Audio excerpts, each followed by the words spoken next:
Welcome to the the new and improved, sorry if you're listening, Ryan, version of the Locked On NFL Thursday show. You have me, Tyler Rowland, host of the Locked On Titans podcast. You have Alex Clancy now joining the show as my full-time co-host, and hopefully he can escape the fate that Ryan had of being banished to the shadow realm. But either way, a brand new couple, the odd couple here, doing Thursdays for the Locked On NFL podcast. We're happy to have you guys in. The NFL week begins tonight. We do have Thursday night football, and we are kicking off today's show, breaking down everything you need to know heading into the first matchup of week 2 between the New York Football Giants and the Washington Football Team. After that, we got to talk some more NFC East, as there was a major injury at practice on Wednesday in Dallas. We will tell you who that is and how it impacts the Cowboys going forward. And then finally, there has been a lot of buzz about Urban Meyer and a potential jump to the college level. We will talk about the statement that he made on Wednesday morning, attempting to shut those rumors down. So a lot to discuss on a Thursday edition of the Locked On NFL podcast. Let's have some fun.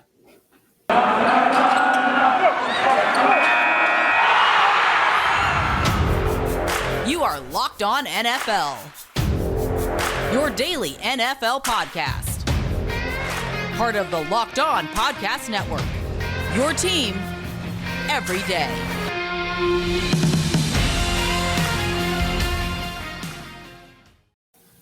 Before we get into all of today's topics, do want to remind you guys to check out the Locked On NFL Draft podcast. The Locked On NFL Draft podcast relaunches on September the 20th with brand new hosts. Eric Crocker brings the player scouting aspect. And then, spoiler, I didn't send Ryan Tracy to the shadow realm. He's starting on the Locked On NFL Draft podcast as the analytics guru for that show. So follow the Locked On NFL Draft podcast on YouTube, the Odyssey app, or wherever you get podcasts. But in his place, I am very happy to introduce the new co-host of the show with me, Alex Clancy from Locked On Cardinals. And Alex, we actually got to speak last week before that massacre of a game on Sunday.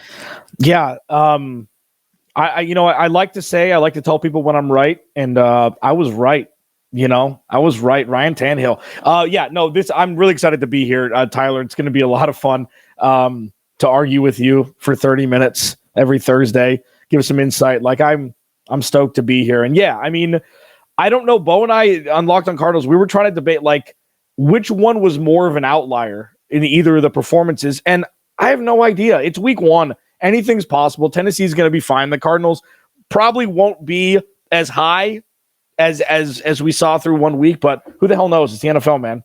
It's going to be exciting either way. You never really tell. It's week 1 overreactions all over the place, but there are certain things, of course, from every team that are things that fans should count on going forward. Either way, happy to have you on the show. Excited to talk ball for about 30 minutes every single Thursday. But moving forward to that Thursday night football matchup, we got the New York Giants heading to Washington to take on the football team. Right now, the spread as we record is 3.5. The Washington football team are 3.5-point favorites. It's a 40.5-point over under. So the football team comes in as the favorite in the game. The Giants looked really bad last week, putting up only 7 points against a good Denver Broncos defense. The football team didn't look much better, only putting up 16 points against what could be a pretty good Chargers defense. But early on, Alex, just what's your read on this matchup? How are you feeling about how things might play out? I feel bad for Ryan Fitzpatrick in that offense.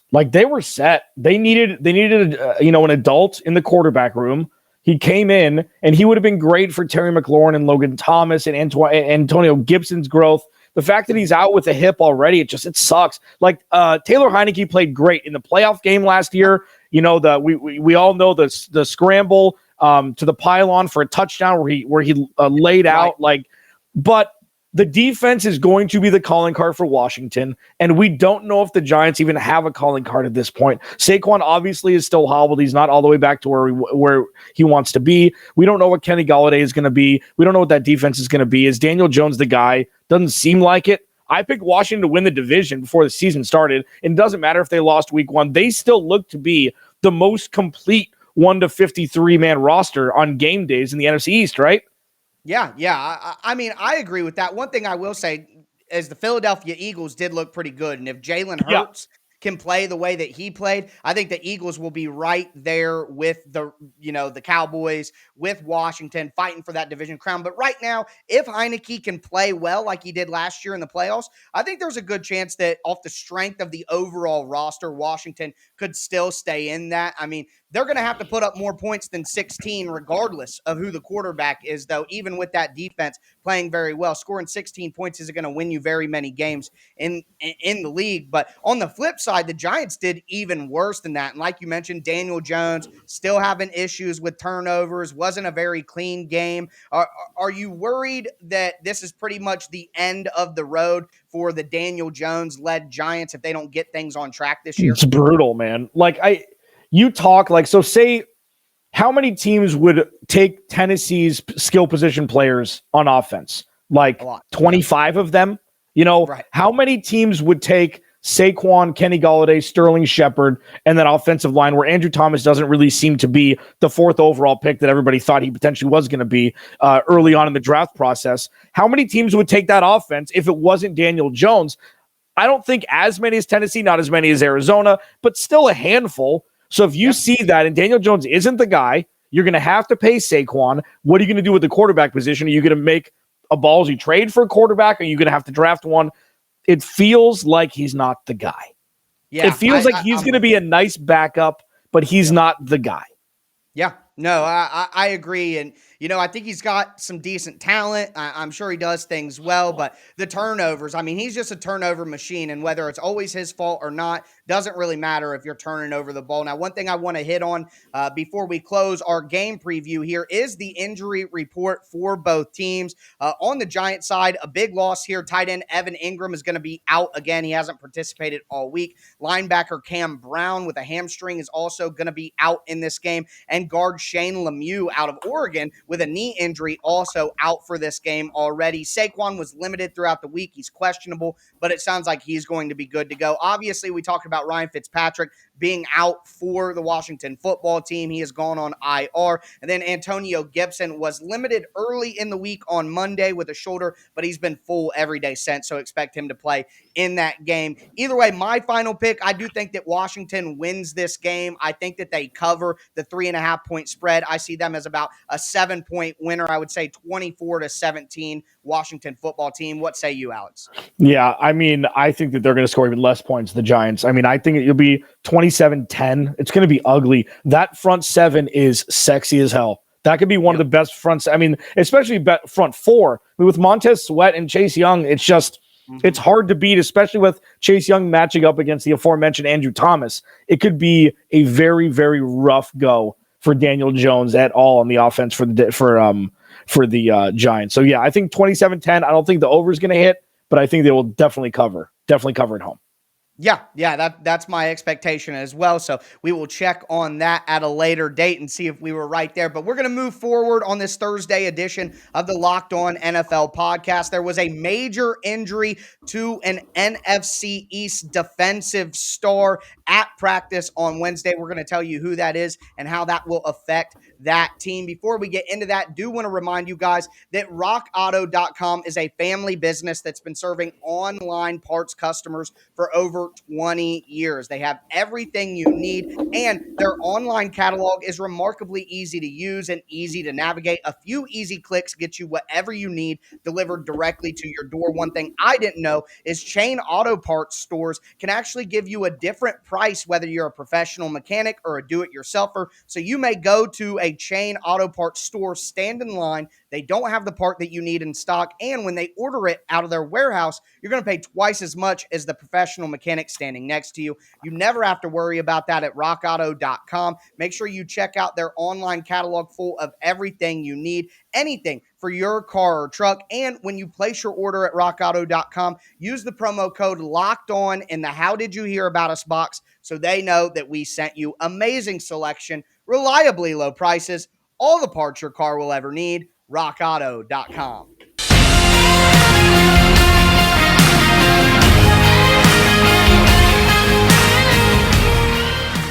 Welcome back. The new Locked On NFL Thursday. I'm Alex Clancy with Locked On Cardinals. He's Tyler Rowland at Tic Tac Titans. Did I say something wrong?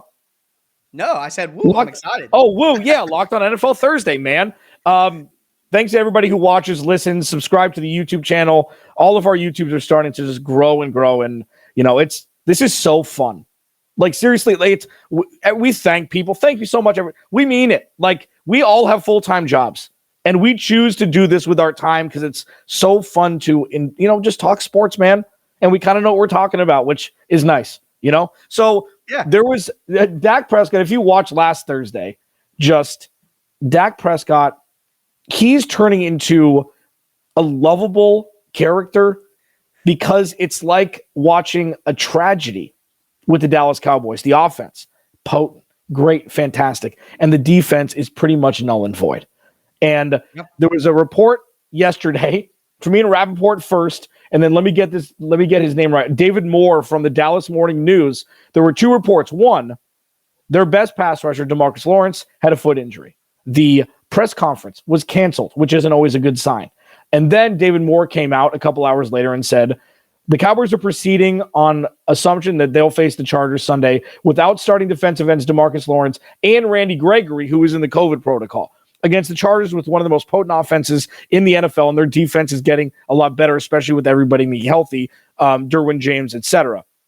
Tyler, what the hell do the Cowboys offense have to do to make up for what was already a lesser than defense without their two best pass rushers?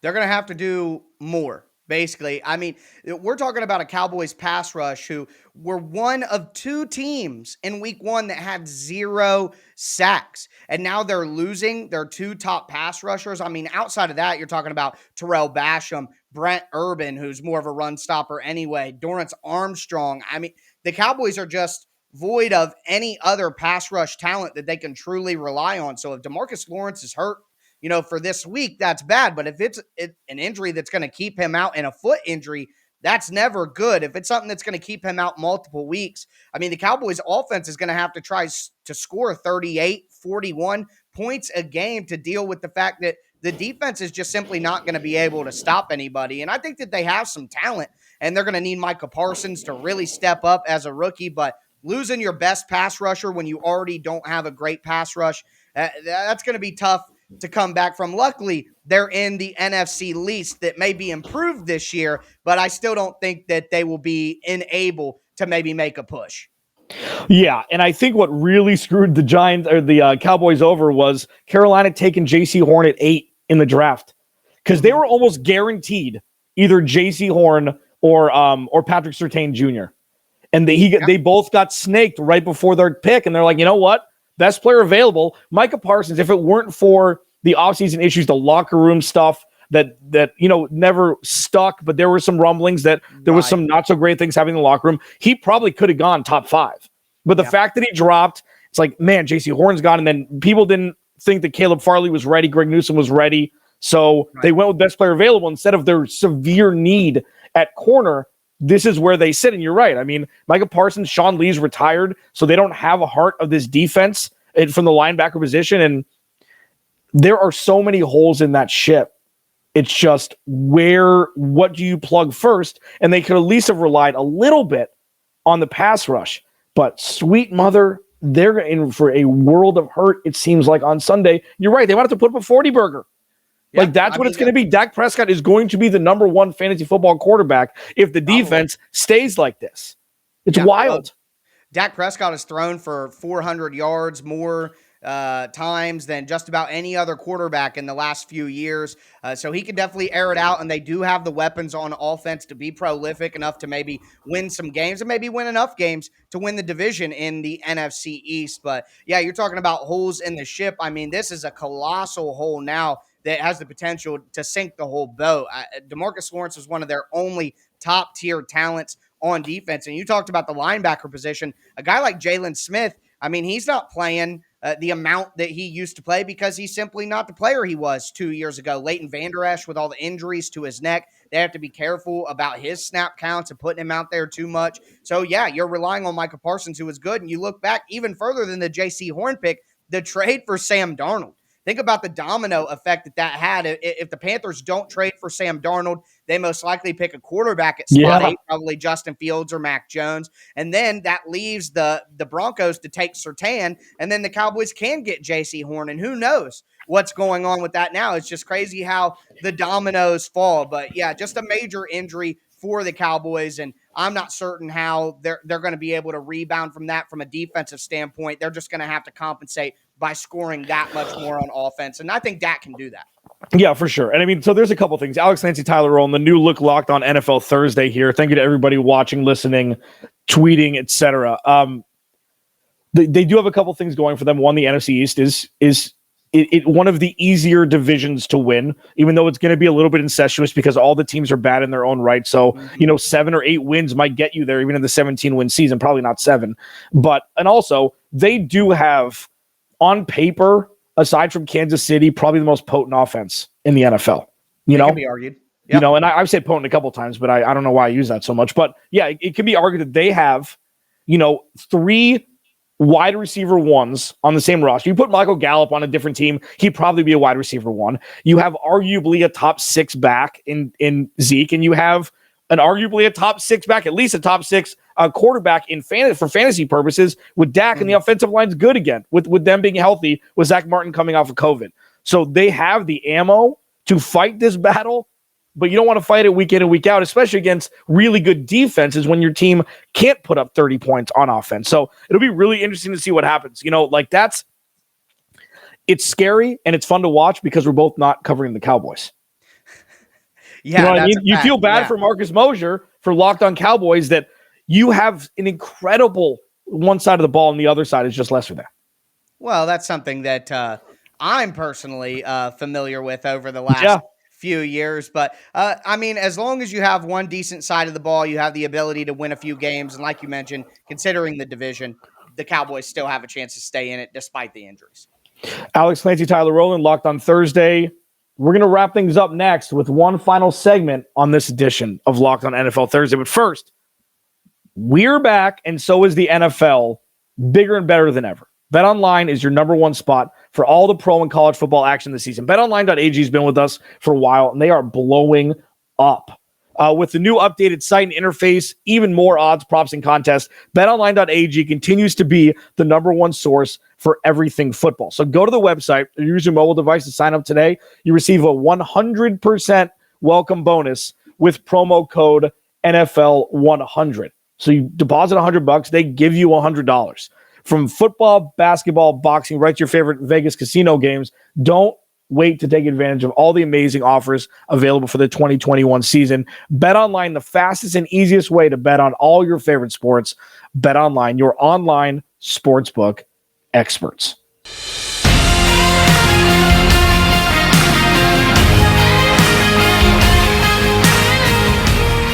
All right, final segment of the new look.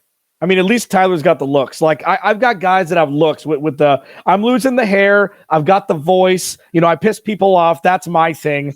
And then, my co-hosts, Tyler Rowland here at Tic Tac Titans, the host of Locked On Titans, and Bo Brock. Bo Brock's just the haircut of our podcast, but he wears it very well. So we've talked lesser than. We've talked Demarcus Lawrence injury. We've talked Thursday Night Football. It's been an NFC East, bash for the first 2 segments. Tyler, Urban Meyer's been a very interesting character over the last 20 years in the landscape of football, whether it be Utah and producing Alex Smith or going to Florida and a bunch of championships, but then having Tim Tebow and Aaron Hernandez and, the whole weird dynamic with that, then retiring, then going to Ohio State and winning there. Like, he's won everywhere he's gone.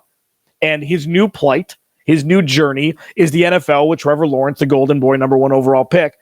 After 1 week, there were reports out saying it was on Reddit, so it's real. Redditors are the smartest people on the planet, so they know things before everybody else does. He was like, his heart may not be in it after 1 week after getting embarrassed by Tyrod Taylor and the Houston Texans. And then now it's like, no, I'm good. I'm fully committed. It's like giving a vote of confidence to a head coach right before he gets fired. Where are you on the bullish-o-meter when it comes to Urban Meyer? Like, is he telling the truth, or is this just Urban Meyer being Urban Meyer? Well, of course, let's do this just to set the stage here. Urban Meyer did make an official statement about these rumors on Wednesday, and Okay. he said this, quote, "There's no chance. I'm here and committed to trying to build this organization," end quote. And what I want to do is I just want to use some historical context. I mean, we saw Bobby Petrino make similar statements with the Falcons. We saw Nick Saban make similar statements with the Miami Dolphins. So it would not be the first time that a guy goes from college to the pros and then leaves very, very quickly. But for me, this just is another issue with Urban Meyer. It was just last week that we were talking about how Urban Meyer slipped up and made statements about vaccination status playing a role in cutting players. And you just simply can't say stuff like that out loud. It's a PR disaster. I mean, a lot of coaches probably did take that into account, but you just got to be smarter than that. Not to mention the controversial hire of the strength and conditioning coach who was ousted at Iowa for different reasons, being fined for impermissible contact during OTAs. I mean, he's just had a multitude of different issues. And now the on field issues are starting because the team played awful and lost to the destitute Texans in week one. So for me, my BS meter for Urban Meyer is all the way through the roof. It was already. I think he's a guy as a former college czar, basically. When you coach big time college football at one of those small college communities, and Columbus, Ohio isn't a tiny community. Tallahassee, Florida is not a small community in the grand scheme of things, but compared to NFL cities and NFL markets, they are. You can get around a lot more. The beat reporters are much more afraid to report negativity on you. You have much more power over the players when they're just college kids on scholarships than these multimillionaire, adult professional athletes. And I think a lot of the changes are going to be tough to him to deal with. And he was a very successful college coach. So losing 7, 8, 9, 10, 11 games this year, how is that going to wear on a guy who already doesn't take losing well and has a history of when the things get tough, he gets going and goes somewhere else? So for me, my BS meter is all the way through the roof, regardless of what he says. Like the Ron Burgundy gif and meme goes, I don't believe you, Urban. I don't I don't believe believe you. you. So Yeah. would you agree with me there, or do you see things a little different? Maybe a No, little I more don't. faith. He's lived in Meyer. He goes by Meyer law. He does whatever he wants. He's in that top 1% in perpetuity of guys that can get away with everything. And it comes with the college landscape, college football. But you see, with Bobby Petrino, it was the right move for him. Nick Saban, he took Alabama. USC just opened up. And I thought that when USC went to Clay Helton, they should have fired him 3 years ago. That was perfect time for Urban to move in there because there is nothing better than going SEC championship, Big Ten championship, Pac-12. Because USC is, and I'll get to the answer in a second, USC is really the outlier in the Pac-12. They're the golden child of the Pac-12, yes. With all of Pete Carroll and Reggie Bush and, Lendo. Those were some of the best football teams of all time. And Pete Carroll was an NFL head coach coaching them. So it's a perfect segue. I don't know if he knew that this was going to happen. If he knew that this was going to happen, he may not have taken Jacksonville's job. So to your point, I think that he's flying by the seat of his ass. He's just like, I don't know. This is what I have to say now. And I'm going to leave in week 3 if I want to, because I can do whatever the hell I want. Take the money that you don't owe me anymore, and I'm going to go coach for US or whatever. Like, he can do whatever he wants. So it's really an open-ended question. Do I think he's full of crap? No, because I really think he believes it today. But if you ask me tomorrow, it could be a completely different conversation. Like, they play the Cardinals in week 3. If they start 0-3, we're going to have a real conversation about this. We're going to probably be talking about this going into week 4 on our show.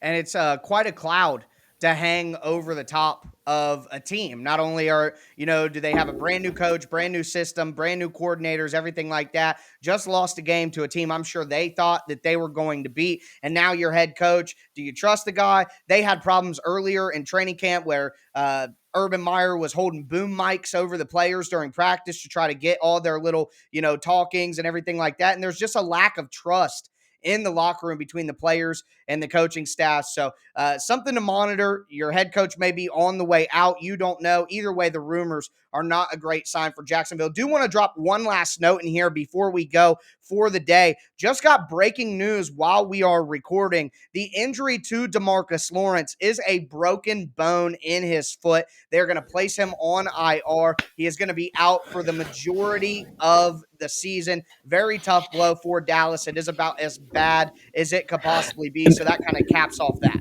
Yeah, and it's interesting, like, because with Steve Keim, with the Cardinals, it's always, I draft this person, I'm going to overpay this person because I made the right choice. And Jerry Jones makes Steve Keim look like he knows what he's doing. If you get drafted by the Cowboys and you're not Morris Claiborne and you last a couple years like Jalen Smith and Leighton Vander Esch, like, you're going to make all of the money. He's going to give you all of the money, and he did that. And he found a way to do it. DeMarcus Lawrence, every single person on that team has gotten paid that was up for a big contract. Zeke's diminished. Dak is probably going to be a top 10 quarterback. And everybody on defense is not worth their weight with what they got paid. And you just get hurt. Who cares? They've already made $40 million guaranteed. Like, it's a dumpster fire wrapped in gold in Dallas. And they are legitimately, Tyler, relevant for zero important reasons. Yeah, other than the history of the franchise. 20 years. The America's team. They haven't been relevant for 20 years. I know. Well, but I love talking about them. The 90s have a very strong pull on all of our hearts. Yeah. I think we learned that with all the media that comes out, all the redoing and the refreshing of everything that takes place in the 90s, and the Cowboys, I guess, are part of that trend. But that is going to do it for the first ever brand new edition of the Locked On NFL Thursday show. Tyler Rowland from Locked On Titans, Alex Clancy from Locked On Cardinals. Excited to do this all season long and talk football with you all year. Alex, thank you very much. Hell yeah. That's going to do it for us today. Make sure that you subscribe to the Locked On NFL podcast on whatever platform you do stream. Subscribe to the Locked On NFL YouTube channel as well. Remember, wherever you get your podcast, whatever platform you use, you can find the Locked On NFL podcast there, and it will always be free. But that's going to do it for us today. Thank you so much for tuning in. The football weekend is here, and we will catch you guys on Friday.